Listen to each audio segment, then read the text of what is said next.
کہ میرے اللہ نے سانس لکھے ہوئے ہیں جو میں گزار رہا ہوں، ادروائز مجھے چلے جانا چاہیے تھا. ادروائز کوئی دنیا بالکل ایسی ہے جیسے میں ویرانی میں بیٹھا ہوں. اب ایسا آپ میرے اندر دیکھیں نا تو آپ امیجن نہیں کر سکتے کہ میں کتنا دکھ لے کے ظاہر ہے جس نے جوان جو بیٹا آگے سے کھویا. میں نیچے ہیں، دوست آتے ہیں تعزیت کے لیے، ان کے پاس بیٹھتا ہوں. اوپر بیٹیوں کے پاس جاتا ہوں تو وہاں سے بھاگ کے نیچے آ جاتا ہوں، نہ اوپر بیٹھتا ہوں نہ نیچے بیٹھتا ہوں. بس یہی زندگی ہے.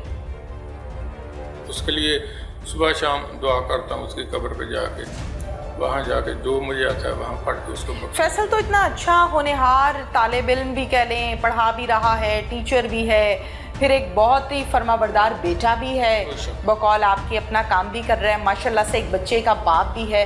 تو اتنی بے دردی کے ساتھ ظلم فیصل پر کیوں کیا گیا؟ اللہ ہی جانتا ہے یہ کیسے ہو گیا، کیوں ہو گیا، اور اس کے ٹائم لکھا ہوا تھا. کچھ کہنا چاہتے ہیں آپ؟ کوئی مطالبہ ہے آپ کا؟ مطالبہ وہ جو پولیس افسران ہیں وہ ہمارے ساتھ واقعی ریئلی تعاون کر رہے ہیں. انتہائی ڈی پی او سے لے کے ڈی ایس پی تک، اور یہ اپنے ایس ایچ او فاحد صاحب ماشاءاللہ انتہائی کوآپریٹ ہیں، انتہائی. یہ کہنے کی بات نہیں، یہ اٹ از اے فیکٹ کہ جس دن یہ مسئلہ ہوا ہے میرے ساتھ انہوں نے یہ محسوس نہیں ہونے دیا کہ میں اللہ کا تھلک ہوں یا میرے کوئی پیچھے کوئی سفارش نہیں ہے یا نہیں. یہ بہت زیادہ مجھے انتہائی پروٹوکول دے رہے ہیں. آپ مطمئن ہیں اپنی تفتیش سے؟ 100% سیٹسفائڈ. Thank you. فہد صاحب ہمارے ساتھ اس ٹائم موجود ہیں، ایس ایچ او ہیں تھانہ سول لائن سیالکوٹ میں. اس کیس کی ڈیٹیلز ہم ان سے جانتے ہیں. السلام علیکم. جی وعلیکم السلام. فہد صاحب کہاں سے کہانی شروع ہوئی تھی؟ یہ تقریباً 18 اپریل کی بات ہے. تقریباً یہ 2:15 بجے جو ہے نا ہمیں کال موصول ہوئی ہے کہ ایسے ایسے یہ ان کا الیکٹرک سٹور ہے یہاں پہ پریم نگر میں، تو لڑکے کو جو ہے نا وہ فائر لگ گئے ہیں. جب ہم موقع پہ پہنچے ہیں تو ایک یہ مضروب تھا، ایک ساتھ بچہ تھا احمد، وہ مضروب تھا، لیکن اس کی کنڈیشن کافی کریٹیکل تھی. 112 کے تھرو ان کو ہاسپٹل جو ہے نا وہ ہم نے بھجوایا، تو لیکن یہ اس کی راستے میں جو ہے نا ڈیتھ ہو گئی ہے مقتول کی. اچھا. تو جو دوسرا مضروب بچہ تھا اس کی ایج تھی تقریباً 13-14 سال، وہ سروائیو کر گیا، ابھی بھی ویسے سی ایم ایچ میں جو ہے نا وہ ایڈمٹ ہے. مقتول کو گولیاں کہاں لگیں؟ مقتول کو تقریباً 4 سے 5 فائر لگے ہیں. وہ 2 سامنے چیسٹ میں لگے ہیں، 1-2 بازو پہ لگا ہے، ایک اس کے جو ہے نا وہ یہ لیفٹ سائڈ پہ لگا اس کو. قتل کرنے والوں کی تعداد کتنی تھی؟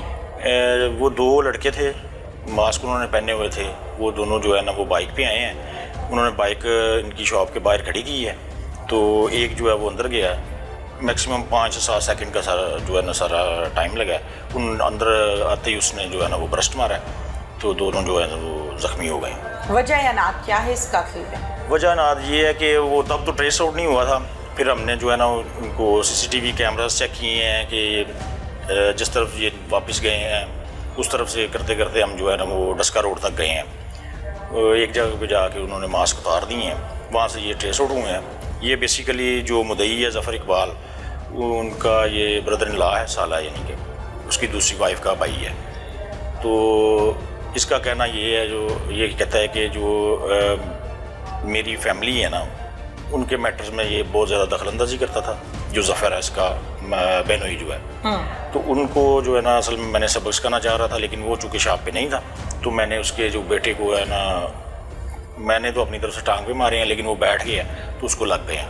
ٹھیک جی. یہ وہ ویڈیو میں کلیئرلی دیکھا جا سکتا ہے کہ فوراً سے ایک شخص آیا اور آ کے اس نے باقاعدہ فائر کیا ہے، جو ہم ویڈیو دیکھ رہے ہیں، جو وائرل بھی ہوئی ہے، اور آپ لوگوں نے اس پر کام بھی کافی کیا ہے. یہ تو خیر بیان ہی غلط ہے کہ وہ بیٹھ گیا تھا. جی بالکل، اس میں تو سامنے نظر آ رہا ہے. یہ تو ابھی ظاہری بات ابھی پکڑا ہے اس کو، تو یہ چونکہ ایک ہیبیچول افینڈر ہے، تو اس لیے اتنی آسانی سے تو یہ بات صحیح کلیئر نہیں نہ بتاتے اوبیسلی. اچھا یہ بتائیے کہ جو ملزم کی ہم جب بات کرتے ہیں تو ملزم کا ریکارڈ کیا کہتا ہے؟ ریکارڈ اس میں یہ ہے کہ یہ جو ہے نا آلریڈی 9C میں جو ہے نا وہ چلان ہو چکا ہے ایک دفعہ.